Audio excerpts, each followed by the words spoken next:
মঞ্চে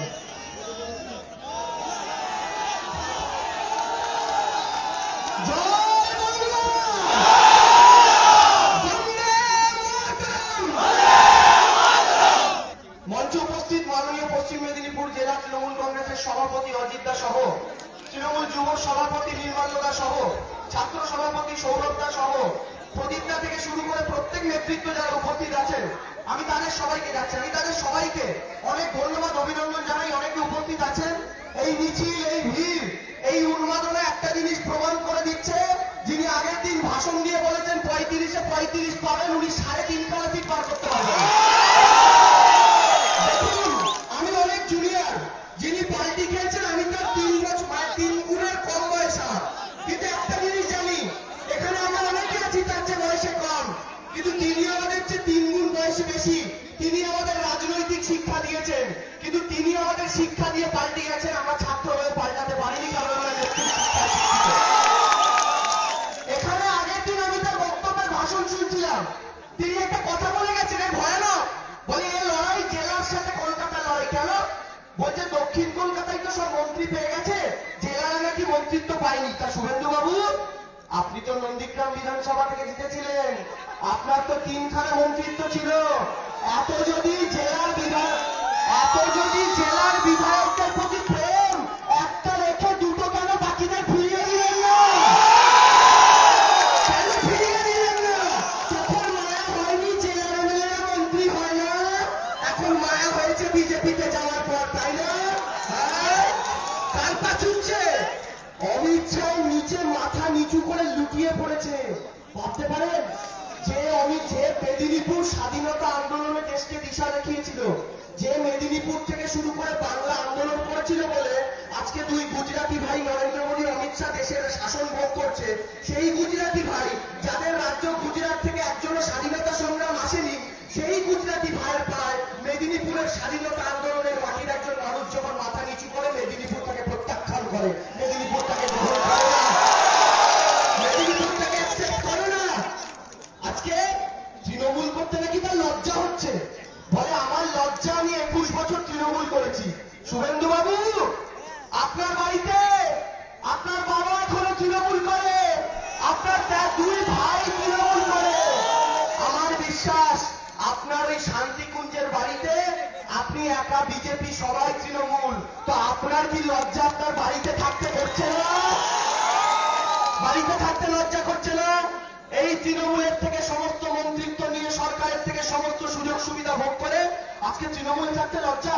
বলে পরিবর্তন হয়নি 9 বছরে। পরিবর্তন হয়নি? 2016 সাল থেকে আপনি পরিবহন মন্ত্রী, তার মানে গত 5 বছরে পরিবর্তনে আপনি ব্যর্থ, তাই তো? পরিবহন দপ্তরে, কারণ আপনি তো সরকারের অংশ ছিলেন, আরে বলছে ভাইপো তোলাবাজ। আমি তো প্রথম মঞ্চে অমিত শাহ মঞ্চে দাঁড়িয়ে শুভেন্দু বাবু বলছে ভাইপো তোলাবাজ, আমার খুব খারাপ লাগলো, কারণ অমিত শাহ হচ্ছে নরেন্দ্র মোদীর ভাই, অমিত শাহের ছেলে হচ্ছে নরেন্দ্র মোদীর ভাইপো জয় শাহ। তার মানে শুভেন্দু বাবু যখন অমিত শাহের সামনে বলছেন দাঁড়িয়ে ভাইপো হাঁটাও, অমিত শাহ মনে মনে শুভেন্দু বাবুকে গালাগালি করছে, কারণ ওর ছেলেকেই হাঁটানোর কথা বলছে। জয় শাহ বিসিসিআই সচিব হয়ে গেছে, তাকে বলছে আরে ভাইপো হাঁটাও। আমরা তো বলেছি সারদা নারদা চক্রান্ত। আজকে যে বিজেপি তার পার্টি অফিসে বসে আপনার ঘুষ খাওয়ার ভিডিও দেখিয়েছিল, সেই বিজেপি নেতাদের পাশে করতে লজ্জা করছে না শুভেন্দু বাবু? লজ্জা লাগছে না? তৃণমূল আপনাকে অসম্মান করেনি, তৃণমূল আপনাকে অপমান করেনি, আপনাকে সম্মান দিয়েছে, আপনাকে স্টিয়ারিং কমিটিতে রেখেছে, আপনাকে কোর কমিটিতে রেখেছে। এখানে দাঁড়ানো প্রত্যেকটা নেতা, এখানে মঞ্চে থাকা প্রত্যেকটা নেতা, তারা আপনাকে নেতা ভাবত, তারা আপনাকে নেতা মনে করত। আজকে আপনি বিজেপিতে গেছেন, গিয়ে কি বলছেন? পরিবর্তন হয়নি, তৃণমূল নেত্রী আসবেন, জবাব দেব। এতদিন থাকতে দম বন্ধ হয়ে আসছিল শুভেন্দু বাবু, তাই না? দম বন্ধ হয়ে যদি আসে, তাহলে 3 মাস অরাজনৈতিক প্রোগ্রাম কেন করলেন? যদি দম বন্ধ হয়ে আসে, তাহলে এই যে দলটাকে আপনি ঘৃণা করেন, সেই দলটা সৌগত রায়ের সাথে 3 বার কেন নির্লজ্জের মতো মিটিং এ বসলেন? প্রথম দিনই কেন ছেড়ে গেলেন না? প্রথম দিনই কেন ছেড়ে দিলেন না? কেন 4 মাস ধরে ভূমিকা করলেন? অনুগামী যারা ঠকালেন, বাংলার মানুষকেও ঠকালেন। অনুগামীরা আপনার পাশে ছিল, আপনার পাশে থেকে যদি আপনার জায়গাটা দলে আরো বড় করা যায় সেই কারণে, কিন্তু তারা ভাবতেও পারেনি আপনি গুজরাটি 2 ভাইয়ের কাছে নিজের মেরুদণ্ডটা বিক্রি করে দিয়েছেন। সত্যি কষ্ট হচ্ছে, আজকে ভাবতে যন্ত্রণা হচ্ছে। এই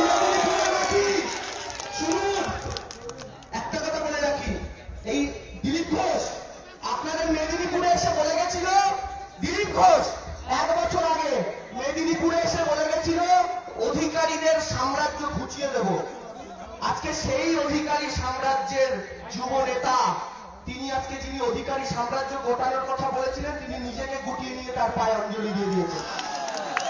দেখেছেন আপনারা? এই যে পূর্বস্থলী উত্তরে একটা মিটিং হলো, দিলীপ বাবু সিংহাসনে বসে আছেন, তার পাশে একটা 50 টাকার প্লাস্টিকের চেয়ারে শুভেন্দু বাবুকে বসতে দিয়েছে। এই সম্মানের আশাতেই গেছিলেন বিজেপিতে।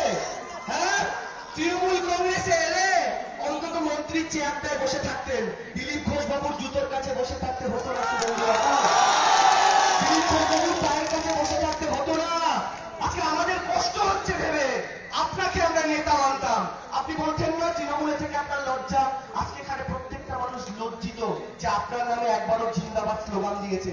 আজকে প্রত্যেকে মনে করছে গঙ্গা জলে কুলকুচি করে আসে এই মুখটায়, যে মুখে আপনার নামে স্লোগান দিয়েছে। বর্তমানে রাইতে বাবা শুধু কথা কথা বলি, এইখানে অনেকে সভা করবে, কিন্তু শুভেন্দু বাবু একটা কথা এখন নতুন খুব বলছেন। বিজেপিতে গেছেন, গেরুয়া তিলক পড়েছে, গেরুয়া তিলক পরে একটা ভগবানের নামে স্লোগান দিচ্ছে না? একটা ভগবানের নামে স্লোগান দেয় না? এতদিন অসাম্প্রদায়িকতার কথা বলতে এখন দেয়। এখন দেখলেন আপনারা, এই কদিন আগে পেঁয়াজ আলু দাম দিয়ে কিনেছেন, মা কাকিমারা যারা আছেন জানেন সর্ষের তেলের দাম কত বেড়ে গেছে। নরেন্দ্র মোদীর নতুন আইন, এসেন্সিয়াল কমোডিটিজ অ্যাক্টের জন্য জিনিসপত্রের দাম বেড়ে গেছে। এবার আপনি ওই যে ভগবানের নামে স্লোগান, এতদিন হনুমান বাহিনী দিত, এখন তার সদস্য উনি ওটা দিচ্ছেন। কিন্তু আমি একটা কথা বলি, বিজেপির নেতারা আপনাদের এখানে এসব স্লোগান দেবে, ভগবানের নামে স্লোগান দিয়ে হিন্দু হিন্দু ভাই ভাই এসব গল্প বলবে। এখন তাদের মধ্যে আবার আরেকজন গিয়ে ঢুকেছে। আপনারা যারা তৃণমূল কংগ্রেস কর্মীরা আছেন, আমার ভাইরা আছেন, একটা জিনিস দেখাচ্ছি, আপনাদের সামনে কেউ এই স্লোগান দিলে আপনারা তাদেরকে উচিত জবাব দেবেন। কিভাবে দেবেন? আপনাদের সামনে স্লোগান দেবে, প্রথমে বলবে ভাই এখানে কিভাবে দিতে হয়। পায়ের জুতোটা খুলবেন, পায়ের জুতোটা খুলে হাত জোর করে বলবেন জয় শ্রীরাম, জুতো করে ভগবানের নাম নেওয়া যায় না, কংগ্রেসরা জানে না।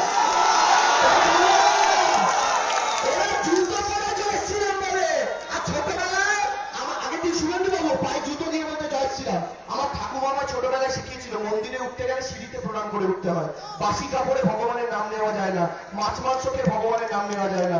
বিজেপি নেতা কর্মীরা জুতো পরে মদ গিলে গুটখা খেয়ে জয় শ্রীরাম বলে, তার মানে রামের প্রতিরোধের প্রেম নেই।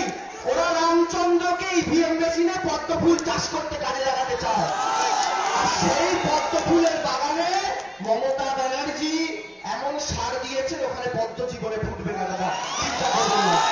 আমি বলছি, এখানে চ্যালেঞ্জ করছে, মানে প্রশান্ত কিশোর চ্যালেঞ্জ করেছে, বিজেপির কোন নেতার ক্ষমতা নেই চ্যালেঞ্জ অ্যাকসেপ্ট করা।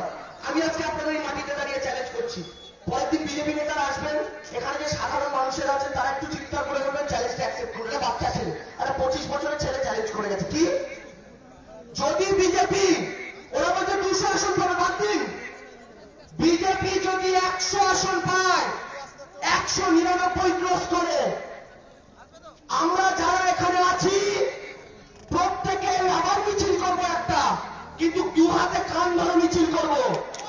আর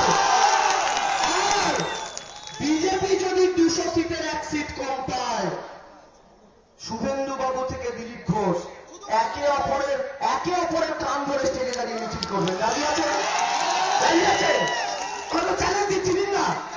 প্রশান্ত কিশোর বলেছেন বিজেপি যদি 99 বেশি পায় তিনি তার জায়গা ছেড়ে দেবেন। অমিত শাহ চ্যালেঞ্জ করুক, বিজেপি যদি 200 একটা সিট কম পায় তিনি স্বরাষ্ট্রমন্ত্রী থেকে ইস্তফা দেবেন। করুন, পারেন না, কারণ ওদের বুকে ধক নেই। কেন জানেন? 2016 জোটকে মনে করুন, সূর্যকান্ত মিশ্র, অরিক চৌধুরীরা জোট বেঁধেছিলেন। সূর্যকান্ত বাবু কি বলছিলেন? আমরা 200 পাবো, 200 পাবো, 200 পাবো, মনে আছে? যিনি 200 পাওয়ার কথা বলছিলেন আপনাদের পশ্চিম মেদিনীপুরে নারায়ণগড়ে, তিনি নিজেই হিট উইকেট হয়ে গেছিলেন, তার নিজের উইকেটটাই তিনি ধরে রাখতে পারেননি। আজকে আবার বিজেপি একই কথা বলছে 200 পাবো, 200 পাবো, 200 পাবো। সেদিন ওরা 200 পাওয়ার কথা বলেছিল, মমতা ব্যানার্জি 211 পেয়েছিল। আজকে ওরা 200 পাওয়ার কথা বলছে। বিজেপি স্লোগান দিয়েছিল না 19-এ হাফ 21-এ সাপ। ওরা বললে একটা কথা বলবেন, দাদা তৃণমূল কংগ্রেস কর্মীদের স্লোগান শুনুন, 19-এ 22, 21-এ 222। এটা তৃণমূল কংগ্রেসের নতুন স্লোগান। আমরা করে দেখাবো, আমরা জিতে দেখাবো। এই যে এত মানুষের উৎসাহ দেখছেন একটাই কারণে, জানেন তো? একদিকে দেশের প্রধানমন্ত্রী, দেশের স্বরাষ্ট্রমন্ত্রী, দেশের 19টা রাজ্যের মুখ্যমন্ত্রী, বেঈমান গদ্দার জেপি নাড্ডা, লকেট চ্যাটার্জি, রাহুল সিনহা থেকে শুরু করে প্রত্যেক নেতা, ইডি, সিবিআই, সংবাদ মাধ্যম, মিডিয়া, পেপার, সবার উল্টো দিকে একটা 5 ফুট 2 ইঞ্চির 65 বছরের মহিলা, সেই মহিলাটাই জিতবে, সেই মহিলাটাকে আমরা জেতাবো, সেই মহিলাটাকে আমরা জেতাবো। তিনি জিতবেন, কারণ তিনি আমাদের প্রতিনিধি। তিনি আমাদের প্রতিনিধি হয়ে ওই নবান্নের 14 তলায় বসেছেন। তাই গ্রামের ছেলেটার পায়ের জুতো থেকে গ্রামের মেয়েটার বিয়ের জন্য কন্যাশ্রীর টাকা কিংবা রূপশ্রী 25,000 টাকা তিনি দিতে পারেন, অন্য কেউ দিতে পারেন না। আর যারা বিজেপিতে গেছেন এখন কি বলছে, বলে অর্থনীতি, দেশের অর্থনীতিকে বাঁচাতে হলে রাজ্যটাকে মোদিজির হাতে তুলে দিতে হবে। কেন রে ভাই? আমাদের অভিষেকটা আগের দিন বলেছে, বলে পশ্চিমবঙ্গের মানুষ আলু পটল না পেঁয়াজ মোদিজির হাতে তুলে দেবে, হাতে তুলে দেওয়া, হাতে তুলে দেওয়ার জিনিস বাংলার মানুষ। আর কোন কি জন্য? বলে দেশে বাংলার অর্থনীতিকে বাঁচানোর জন্য। কি অদ্ভুত কথা! যাদের সরকার গত 6 বছরে দেশের অর্থনীতির পিন্ডি চটকে সাধ্য গড়ায় গিয়ে করে এসছে, তারা বলছে বাংলার অর্থনীতি তাদের পায়। এখানে যত দোকানদারেরা আছেন দাদা ভাইরা, নোটবন্দি থেকে শুরু করে সেই যে তাদের ব্যবসা মারা গেছে, জিজ্ঞাসা করুন তো মেরুদণ্ডটা সোজা করে দাঁড়াতে পেরেছেন কিনা? জিএসটি, কোভিডের লকডাউন ঘোষণা করলে ভুলভাল সময়, তখনও সব ভালো ছিল। আজকে বলছেন মোদিজির পায়ে তুলে দিতে হবে।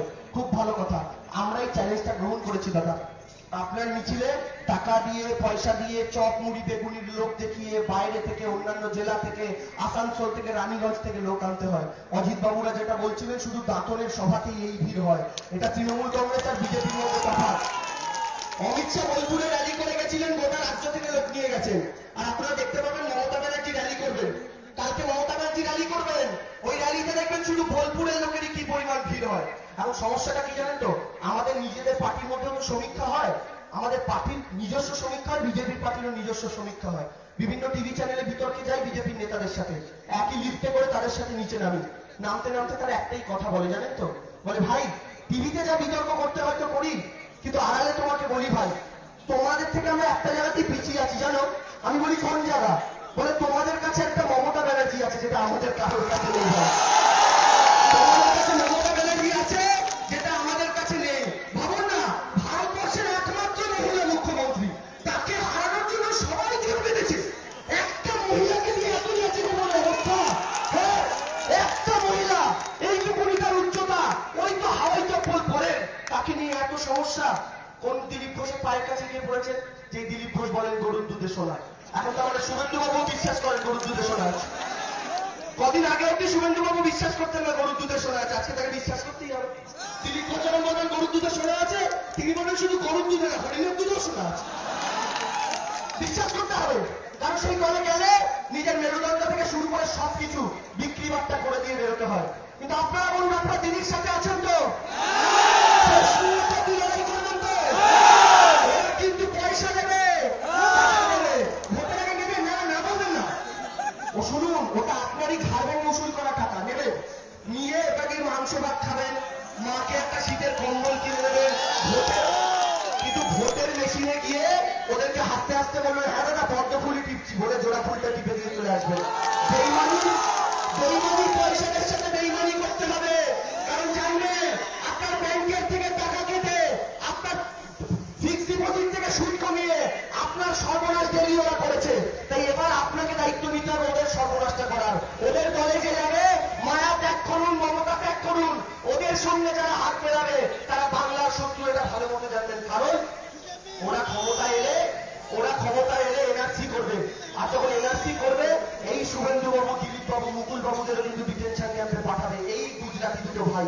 কারণ এরা সবাই বাঙালি এবং ওরা বাঙালি সহ্য করতে পারে না বাঙালি জাতিটাকে। তাই আপনারা সংঘবদ্ধ থাকুন, আপনারা লড়াই করুন, সবাই মিলে আমরা লড়বো, বেঈমান গদ্দারদের সাথে লড়বো। তার সাথে দিদিকে হারানোর জন্য যারা চক্রান্তের ফাঁদ পাচ্ছে তাদের সবার বিরুদ্ধে লড়বো। কারণ আজ থেকে 6 মাস বা 1 বছর পরে আবার আপনাদের এখানে যখন সভা করতে আসবো, তখন নবান্নের পাশ দিয়ে হেঁটে যাওয়ার সময় নবান্নের 14 তলায় 5-10টা গরু কেউ দেখতে পাবেন, একটা হাওয়াই চপ্পল পরা মহিলাকেই দেখতে পাবেন। তিনি থাকবেন আর তিনি জিতবেন। এই লড়াইটা আমরা জিতছি, এই লড়াই জিতবো তো? এই লড়াই জিতছেন তো? দিদির পাশে আছেন তো? বেঈমানদের হারাবেন তো? সর্বশক্তি নিয়ে ঝাঁপাবেন তো? গোটা অবিভক্ত মেদিনীপুরে 35 তৃণমূলকে তুলে দেবেন তো? শুনুন দাদা, দলে অনেক প্রবলেম ছিল। প্রশান্ত কিশোর এসে কার্বলিক অ্যাসিড ঢেলে যেতে সাপ বিছে সব কিলবিল করে বেরোচ্ছে, বুঝতে পারছেন তো? এটাই জন্য সবার সমস্যা, ফোড়াটা ফেটে গেছে, সব বেরিয়ে গেছে। এবার অনেক বেশি পরিশুদ্ধ তৃণমূল কংগ্রেস 21-এর ভোটে লড়বে।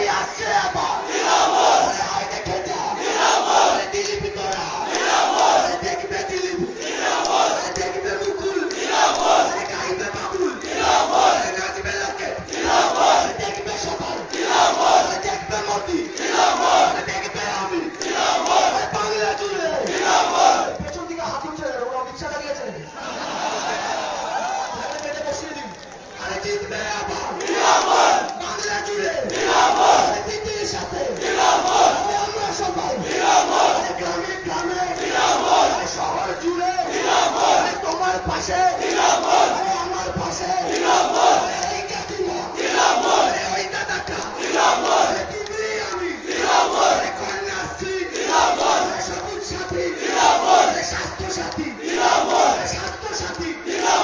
স্বাস্থ্য সাথী তুমি আমি বাড়ির সবাই এই দিকেতে এই দিকেতে দূর দিগন্তে বাংলা জুড়ে 21 সালেও জিতছেন তো দুহাত তুলে জিতছেন তো হাতের পতাকাতে নাড়াতে নাড়াতে জিতছেন তো দিদিকে জেতাবেন তো মমতা ব্যানার্জির জন্য সবাই মোবাইলে আলোটা জ্বালাতে একবার দিদির জন্য একটা সুন্দর দৃশ্য আমরা দেখি মমতা ব্যানার্জির জন্য মোবাইলে আলোটা সবাই উপরে তুলে আমরা শপথ গ্রহণ করি প্রদীপ জ্বালিয়ে শপথ গ্রহণ করে একটি মোবাইলে আলো জ্বালিয়ে আমরা শপথ গ্রহণ করবো সবাই জানান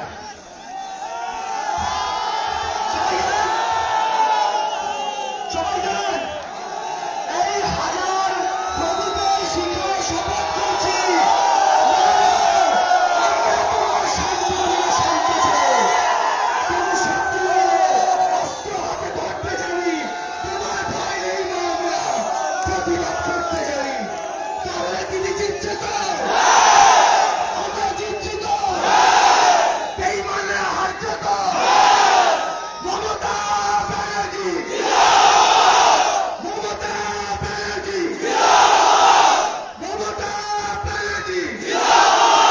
জয় বাংলা বন্দে মাতরম। আমি ধন্যবাদ জানাই আমাদের রাজ্য তৃণমূল যুব কংগ্রেসের মুখপাত্র